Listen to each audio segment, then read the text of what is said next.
créé un fashion truck qui s'appelle Mode & Truck et qui est une boutique itinérante aménagée dans un petit fourgon. Ici, on est un petit peu toutes libres, donc un jour, une commune différente. Les gens qui sont intéressés ou qui voient le camion passer, ils peuvent consulter le calendrier sur mon site web, donc www.modeandtruck.re. Le fait de me démarquer, d'aller dans par exemple les quartiers d'affaires, ça permet également aux dames qui travaillent jusqu'à 17h, 18h30 de s'habiller à d'autres endroits que dans les franchises et de pouvoir se différencier de par leur look et se sentir peut-être mieux au quotidien. Les produits que je vends, c'est pour la plupart des marques françaises. Après, j'ai quelques créateurs locaux dans le textile et j'ai plutôt des créateurs locaux dans la partie bijoux.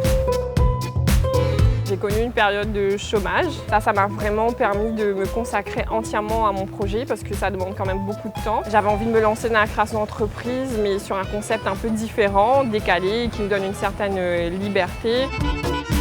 Moi, j'ai pris 1 an avant de pouvoir vraiment le lancer. Je pense que dans la création d'entreprise, il faut avoir une sphère familiale assez stable et être soutenu par ses amis et sa famille. Et moi, ça a été le cas. Il y a pas mal de monde qui m'ont donné un petit peu la force d'en arriver jusque-là.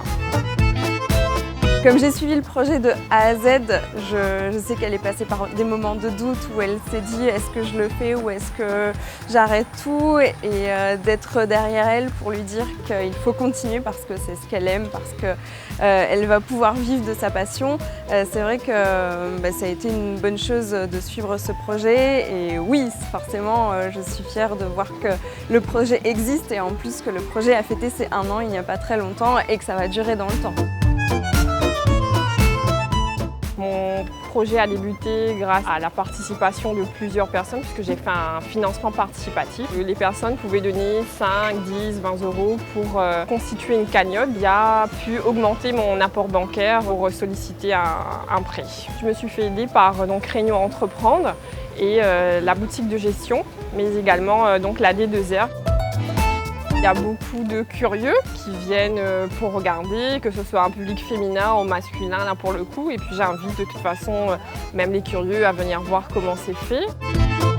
Aujourd'hui, je pense que c'est important de faire un métier qu'on aime. C'est vrai que moi j'aime avoir une certaine liberté dans ce que je fais, j'aime rencontrer les gens.